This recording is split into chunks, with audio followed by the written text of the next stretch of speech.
Royale with you. That's right. What do they call a Big Mac? Big Mac's a Big Mac, but they call it Le Big Mac. Le Big Mac. Have you ever watched a pair of characters that mesh so well together that it seems like they were literally made for each other? Take The Last of Us, for example. Joel Miller was a cynical, ruthless, and broken man following the loss of his daughter. He was stripped of all purpose, left chasing his brother around in a world that he had long given up on. Then enter Ellie, an orphan with a spirit that couldn't be broken despite all the times that fate had tried. You. When their paths intertwine, some type of writing magic happens, transcending your typical two-character relationship. What they instead become is a duo. We can see this same duo magic manifest in a wide variety of forms. Take Pulp Fiction's pair of hitmen, for example. Vincent Vega balances a violent nature and commanding presence with a surprisingly collected and introspective temperament. Pretty smart. Yeah, I got my moments. His partner, Jules Winfield, balances a violent nature and commanding presence with a surprisingly collected and introspective temperament. But you happen to pull this shit while I'm in a transitional period, and I don't want to kill you. I want to help you. See what I'm getting at?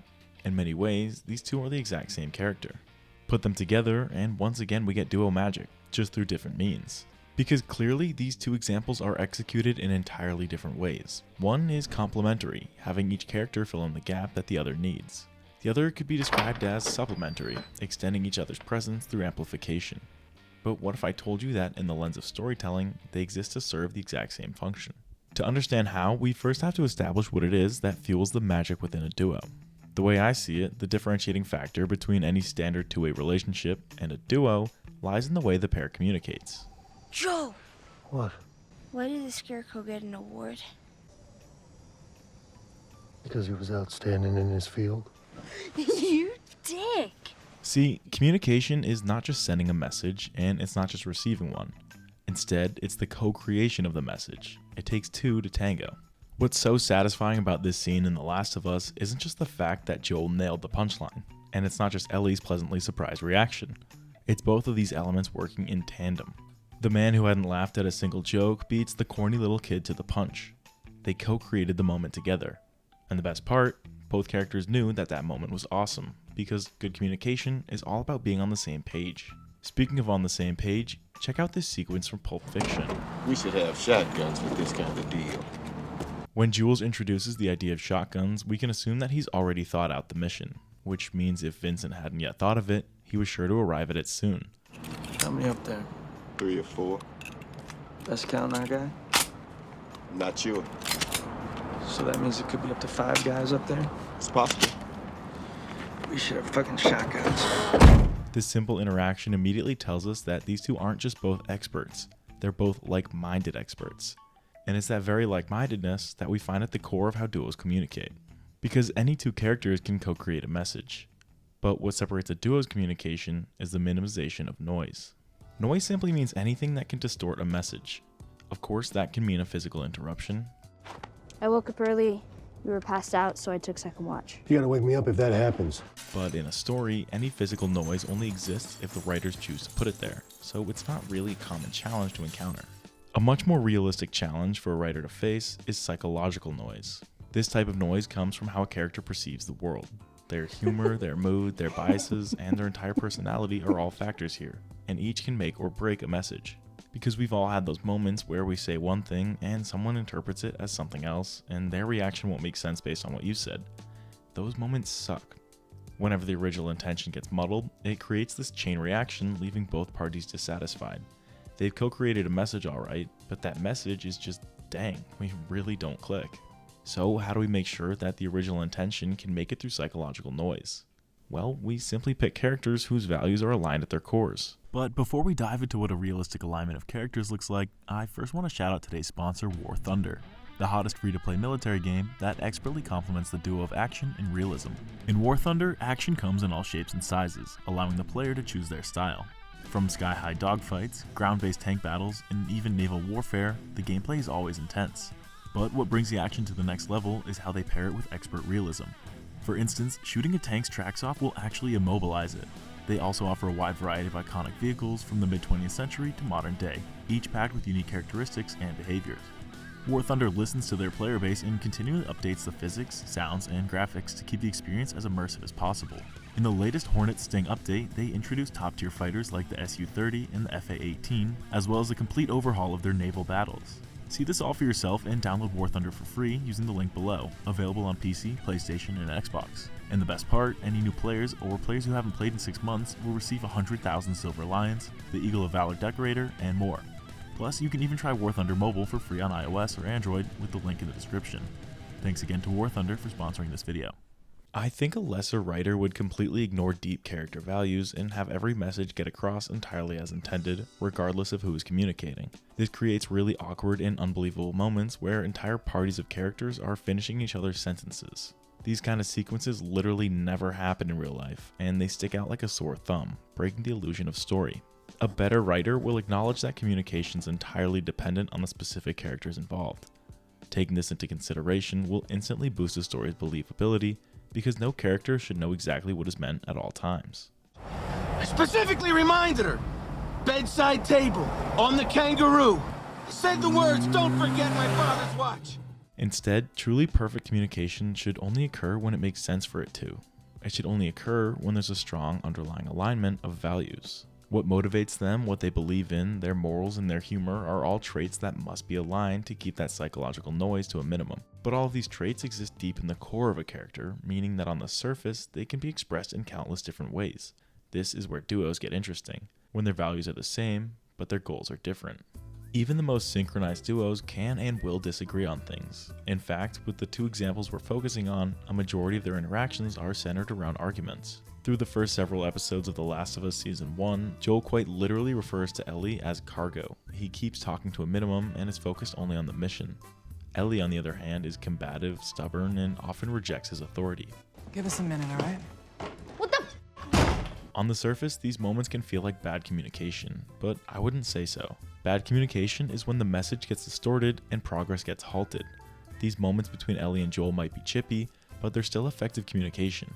Intention still gets through, and they gradually get less chippy over time. Same goes for Vincent and Jules in Pulp Fiction. In that early scene before the hit, they're in the middle of a casual argument about foot massages. But the fact that they're arguing doesn't make them any less of a duo, because of the way they go about the disagreement.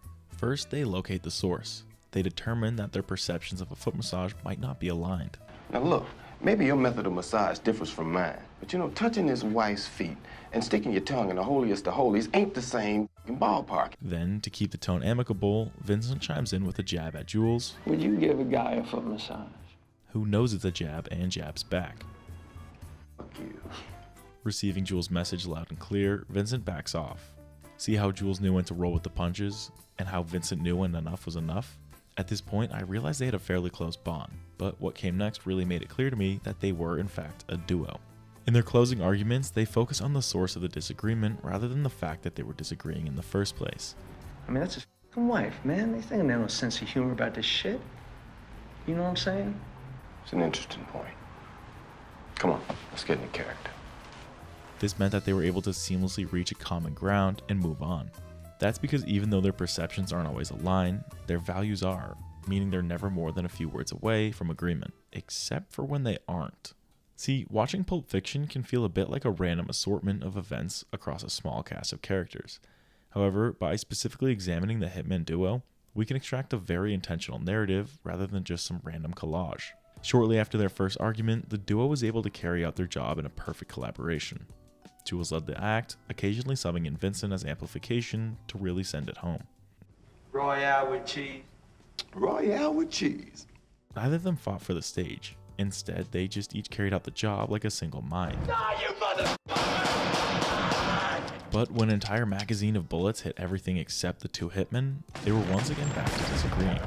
Only this time, they don't quite find a common ground. Was it divine intervention or sheer luck that those bullets missed them?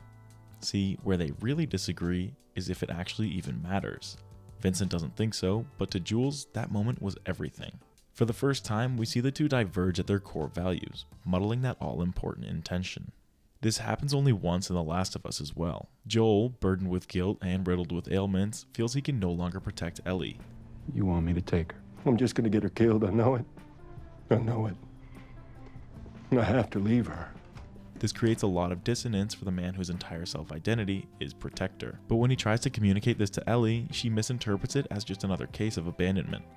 Frustrated by poor communication, they lash out at each other, showing for the first time that they're on entirely separate pages. So now what? What happens when a duo fundamentally disagrees, and worst of all, they don't even realize what exactly they're disagreeing about? Well, let's not forget, these aren't just your typical two-character relationships. These are duos we're talking about. So something's gotta give. We've talked a lot about communication and how a duo will excel at it. But why is communication important in the first place? Well, remember that chain reaction that occurs when two people misunderstand each other? Yeah, there's a reason this happens a lot more in real life than in stories. Because more often than not, if this were to happen in a story, it probably wouldn't make for a story worth telling. This is because it puts a halt on any progress. If a writer is trying to get a point across or trying to advance a plot, it works best when the characters are the ones driving it forward.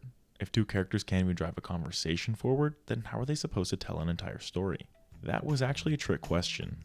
In the case of our two unique duos today, their miscommunication is the story, and that's why I say that they exist to serve the same function.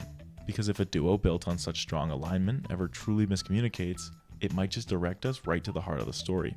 As Jules and Vincent try to hash out their disagreement in the car, a slight Marvin-sized problem interrupts them. Oh, what's happening? Oh, man, man. Oh, man, I shot Marvin in the face. Why the f*** did you do that? Well, I didn't mean to do it. It was an accident. It's not until the very last scene in the diner where they truly get to speak their minds and hear each other out. But they kinda sorta don't. Look, my friend, this is just where you and I differ. Within this specific argument, the communication is fully clouded with psychological noise. Jules, look, what happened this morning, man, I agree, it was peculiar. But water into wine, All shapes and sizes, Vincent. Don't fucking talk to me that way, man. Vincent gets offended by the way Jules talks to him and puts a halting end to the conversation. I'm gonna take a shit. While I'd say the two are still an iconic duo, at this moment, they couldn't be further from one. Conversely, in the case of The Last of Us, that duo goes down a separate path when faced with halting communication. Granted, they have the luxury of a full night's sleep to gather their thoughts, but the way they pick up where they left off couldn't be more different than the duo in Pulp Fiction. Joel reveals he couldn't bring himself to leave Ellie without her permission, and without an instant of doubt, Ellie accepts this subtle apology, and like magic, the duo is fully healed. It's in these two respective moments, a breakup and a makeup, that I think we can find the story's narratives. Was it divine intervention or a stroke of extreme luck? Well, given that Jules lives to tell a tale, whereas Vincent's very next job gets him killed, we can pretty safely say that Pulp Fiction is a story about divine intervention and fate over chance. That's why all the seemingly random events were actually tied together. The disagreement that split up a duo was over the very theme that the story was trying to capture. As for The Last of Us, was Joel really trying to protect Ellie, or was he just trying to protect himself? As we saw from their decision to stay together, ultimately they could only be saved by each other. So time heals all wounds, I guess. It wasn't time that did it. I think that this scene in the last episode of Season 1 perfectly encapsulates everything that The Last of Us is trying to say. In a world broken beyond repair, it's our relationships that'll save us. It's within these duos that we find their story's purpose. They both exist to carry the narrative. The internal conflict between them and how they solve it is what defines their respective stories. But what if I told you that this alignment only existed for half the duos? What if I told you that there was an entirely different way a duo can serve a story? It wouldn't be a Squam Populous video without charts. Here, I've laid out the two different duos we covered in today's video. I loosely mentioned this earlier, but they're split up based on form. The left is supplementary, amplifying each other through similarities. The right is complementary, completing each other by filling in their gaps. But what about function? That's what they share, and it's why they're both on the bottom half. The narrative of the story lies within their internal conflict, meaning there's an entire top half we haven't mentioned. This is the other half of function, when the conflict and narrative are external. And it's going to be the topic of my next video, because if I'm going to make a video about duos, I just have to do it as a pair. So subscribe and hit the bell so you don't miss it. As always, thanks for watching.